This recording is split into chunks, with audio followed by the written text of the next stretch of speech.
एक समय की बात है जब सुरेश नाम का एक लड़का शहर से पढ़ाई पूरी करके अपने गांव वापस आ रहा था। उसकी बस रात की थी, इसलिए गांव में पहुंचते पहुंचते उसे रात के करीब 2 बज गए थे।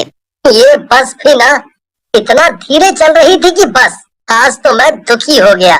कोई नहीं, अब जल्दी से घर जाकर माँ बाबूजी को सरप्राइज देता हूँ। सुरेश अपना बैग उठाता है और चलने लगता है। इतनी रात को पूरे गांव में एकदम सन्नाटा छाया होता है। चारों तरफ बस अंधेरा ही अंधेरा होता है। सुरेश बिना सोचे बस अपने घर की ओर चलता जाता है। सुरेश जैसे ही थोड़ी दूर तक चलता है वैसे ही एकदम उसे पीछे से घुंघरू की आवाज आती है। सुरेश आवाज सुनकर एकदम पीछे मुड़ता है तो उसे दुल्हन के जोड़े में एक लड़की भागती दिखती है। सुरेश उसे देखकर एकदम हैरान हो जाता है। वो उस लड़की को आवाज देता है, कौन है? वो दुल्हन एकदम गायब हो जाती है। सुरेश पीछे वापस जाता है और उसे आवाज देता रहता है। वो उसे सब जगह ढूंढने लगता है पर उसे वो दुल्हन दोबारा नहीं दिखती। कितनी अजीब बात है, इतनी रात को कौन दुल्हन ऐसे घूम सकती है? आखिर कौन थी वो और इतनी रात को अकेली यहाँ क्या कर रही थी? सुरेश बड़ा परेशान सा हो जाता है पर उसे घर पहुँचना होता है, इसलिए वो अपना बैग वापस उठाकर फिर से चल पड़ता है। जल्दी वो अपने घर पहुँचता है जहाँ उसके माँ बाप उसे देखकर बड़े खुश हो जाते हैं। अरे सुरेश, मेरा बच्चा आ गया। तू तो कल आने वाला था ना? अरे माँ, मैं तो आप दोनों को सरप्राइज देना चाहता था। ये तो तूने बहुत अच्छा किया। चल अब आराम कर। सुरेश अपनी माँ को उस दुल्हन के बारे में कुछ नहीं बताता। वो अंदर जाकर अपने बिस्तर पर लेट जाता है। सुरेश सोने की कोशिश करता है पर जैसे ही वो आंख बंद करता है तो बार बार वही दुल्हन उसकी आंखों के सामने आ जाती है। सुरेश उस दुल्हन को भुला ही नहीं पा रहा होता और उसी के बारे में सोचते सोचते सो जाता है। अगली सुबह जब वो उठता है तो अपने बाबूजी से मिलता है। सब साथ बैठकर नाश्ता करते हैं। बेटा, आज तुम्हारी पास के गांव वाली मौसी के बेटे की सगाई है। तुम तैयार हो जाना, हम सब साथ चलेंगे। प्लीज बाबूजी, मेरी जरा भी हिम्मत नहीं है कहीं जाने की। पता है, कल बस में इतना लंबा सफर करके मेरे पैर और कमर अभी तक दर्द कर रहे हैं। ठीक है, फिर तू आराम कर। हम तेरी मौसी को बोल देंगे। पर बेटा, हम 2 दिन बाद आएंगे। अरे माँ, आप क्यों परेशान हो रही हो? आप आराम से जाओ और आराम से आना। सुरेश के माता पिता अगले दिन शाम होते ही सुरेश की मौसी के घर निकल पड़ते हैं। उनके जाने के बाद सुरेश घर के बाहर बाग में टहलने लगता है। कुछ ही देर में सूरज ढल जाता है और अंधेरा होने लगता है। अब तो अंधेरा होने वाला है, मुझे घर जाना चाहिए। खाने का भी तो इंतजाम करना है। घर पहुंचकर उसे घर के अंदर वही घुंघरू की आवाज आती है। घुंघरू की आवाज सुनकर सुरेश इधर उधर देखने लगता है। ये तो वैसी ही आवाज है। कौन है घर में? सुरेश की आवाज देते ही वो दुल्हन उसके सामने आ खड़ी होती है। तुम मेरे घर में कैसे आ गई? वो मैं आपके लिए खाना लाई थी। तुमको कैसे पता कि मुझे खाना बनाना है? कौन हो तुम और ऐसे दुल्हन के कपड़ों में क्यों घूमती हो? मेरा कोई घर नहीं है, इसलिए मैं यहाँ वहाँ भटकती रहती हूँ। मेरे घर वाले एक बूढ़े और बहुत ही बुरे आदमी से जबरदस्ती मेरी शादी करवाना चाहते हैं, इसलिए मैं वहाँ से भाग गई और बस यहाँ वहाँ छुपती रहती हूँ। अगर किसी को मेरे बारे में पता लग गया ना तो वो मेरी शादी उसी से करवा देंगे। अच्छा, ऐसी बात है तो तुम चिंता मत करो, मैं हूँ ना, मैं तुम्हारी मदद करूँगा। पर तुम पहले ये घूंघट तो ऊपर करो। नहीं, मैं ये नहीं उठा सकती। सुरेश उस लड़की को बहुत बोलता है और फिर जाकर वो अपना घूंघट ऊपर करती है। सुरेश जब उसे देखता है तो बस उसे देखता ही रह जाता है। उसने आज तक इतनी सुंदर लड़की नहीं देखी होती। उसे एक ही नजर में उससे प्यार हो जाता है। तुम बिल्कुल परेशान नहीं हो और तुम यहीं रहो मेरे साथ, मेरे घर में। मेरे माँ बाप 2 दिन के लिए बाहर गए हैं तो तुम्हें घबराने की कोई जरूरत नहीं है। क्या सच में? मतलब मैं यहाँ रह सकती हूँ? वो दुल्हन बड़ी ही खुश हो जाती है और सुरेश के साथ उसके घर चली जाती है। दोनों साथ बैठकर खाना खाते हैं और खूब बातें करते हैं। पर फिर छाया को नींद आने लगती है और वो सोने के लिए बोलती है। ठीक है, तुम उधर मेरे माँ बाबूजी के कमरे में जाकर सो जाओ। छाया उस कमरे में जाती है और दरवाजा बंद कर लेती है। दरवाजा बंद करने के बाद वो एक भयानक चुड़ैल का रूप धारण कर लेती है। आखिर इसे मेरी झूठी कहानी पर भरोसा हो ही गया।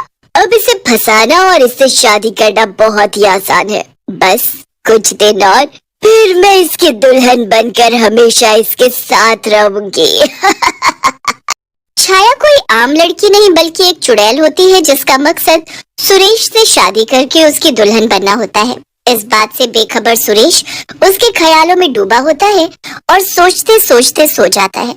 अगले दिन उठते ही वो छाया के कमरे में जाता है पर वहाँ छाया नहीं होती। अरे ये कहाँ चली गई? रात को तो यही थी। सुरेश पूरे घर में उसे ढूंढता है पर वो उसे कहीं नहीं मिलती।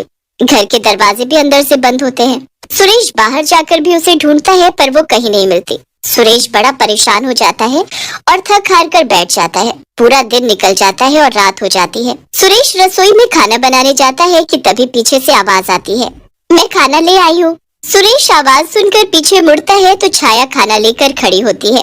कहाँ गायब हो गई थी तुम? पता है मैंने तुमको कितना ढूंढा। वो मेरी सुबह तबीयत खराब हो गई थी तो मैं थोड़ा बाहर घूमने निकल गई और फिर रास्ता भटक गई। बड़ी मुश्किल से घर पहुंची हूँ। पर ये खाना तुम कहाँ से बना कर लाती हो? पहले खाना तो खाओ फिर बताती हूँ ना। दोनों मिलकर खाना खाते हैं और बातों बातों में सुरेश सब पूछना भूल जाता है। उसके बाद फिर से छाया कमरे में सोने जाती है और चुड़ैल बन जाती है। वो बड़ी ही खुश होती है पर इतने में ही बाहर से माँ बाबूजी की आवाज आती है, सुरेश बेटा, सुरेश हम आ गए। सुरेश जल्दी से बाहर आता है। माँ, बाबूजी, वो आप दोनों अचानक कैसे? अरे बेटा, कोई इधर की तरफ आ रहा था तो हम उसके साथ ही आ गए। खैर अब हमें सोना है, जा तू भी सो जा। सुरेश की तो सांसें ही रुक जाती हैं। वो इतना डरा हुआ होता है कि उसका दिमाग काम ही नहीं करता। वो हिम्मत करके अपने माँ बाबूजी के पीछे जाता है तो कमरे में कोई भी नहीं होता। सुरेश को कुछ समझ नहीं आता। वो सब जगह उसे ढूंढता है पर वो कहीं नहीं मिलती। सुरेश अगले दिन छाया के बारे में अपने माँ बाबूजी को बताता है। वो तो एकदम हैरान ही रह जाते हैं कि आखिर 2 दिन के अंदर ये लड़की कौन आ गई। वो उस लड़की से मिलने के लिए बोलते हैं पर सुरेश को तो पता ही नहीं होता कि वो कहाँ है। वो कुछ बहाना मारता है पर रात को फिर से छाया अचानक घर आ जाती है। ये सब क्या है? तुम हमेशा रात को आ जाती हो और पूरा दिन गायब रहती हो। आखिर ये सब हो क्या रहा है? सुरेश छाया से सवाल जवाब कर ही रहा होता है कि तभी उसकी माँ आ जाती है। अच्छा तो तुम हो छाया, पर तुम दुल्हन के जोड़े में क्यों हो? माँ, वो इसके घर वाले इसकी शादी जबरदस्ती एक बुढ़े और बहुत बुरे आदमी से करवा रहे थे, इसीलिए ये शादी वाले दिन वहाँ से भाग गई। बेचारी बड़ी ही दुखी है। जी माँ जी, और मेरी जब तक शादी नहीं होगी मैं इसी दुल्हन के जोड़े में रहूंगी। मैंने कसम खाई है। हाँ बेटी, अच्छा चलो मेरे साथ चलो, रसोई में काम करते हैं। छाया रसोई में आटा निकालती है तो उससे पूरा डिब्बा गिर जाता है। अरे ये क्या किया तूने?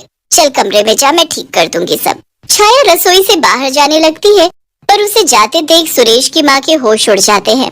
आटे पर पड़ने वाली छाया के पैर रसोई में बाहर की तरफ नहीं बल्कि अंदर की तरफ छपने लगते हैं। वो सर पकड़कर वहीं बैठ जाती है। हे भगवान, ये तो उल्टे पैर है, मतलब ये कोई चुड़ैल है।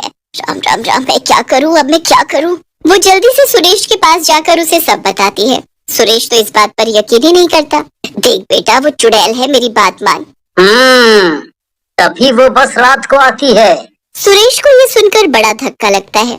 उसकी माँ उसे दिलासा देती है और उसे एक बाबा के पास लेकर जाती है। जब वो उस बाबा को उस दुल्हन के जोड़े वाली लड़की के बारे में बताती है तो बाबा ध्यान लगाते हैं और सब समझ जाते हैं।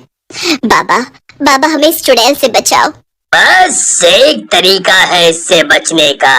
रात 12 से सुबह 4 बजे के बीच इसकी चुन्नी को इसके सर से खींचना होगा और उस चुन्नी को अपने पास रखना।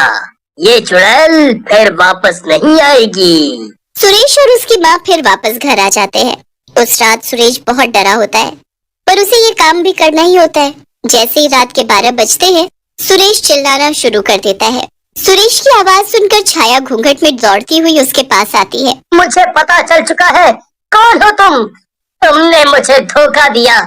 मैं कितना प्यार करता था तुमको। इतना सुनकर वो चुड़ैल वहाँ से भागती है। सुरेश उस चुड़ैल के पीछे भागता है और भागते भागते वो बहुत आगे निकल जाता है। आखिर में जाकर सुरेश एक छलांग मारता है और बस उस चुड़ैल की चुन्नी सुरेश के हाथ में आ जाती है। चुड़ैल जोर से चिल्लाती हुई पीछे मुड़कर देखती है। उसकी शक्ल देखकर सुरेश वहीं जमीन में गिर जाता है। ये अच्छा नहीं किया तूने, मुझे मेरे मकसद में कामयाब नहीं होने दिया, पर मैं आऊंगी, दोबारा आऊंगी। इतना कहकर चुड़ैल गायब हो जाती है और फिर दोबारा कभी दिखाई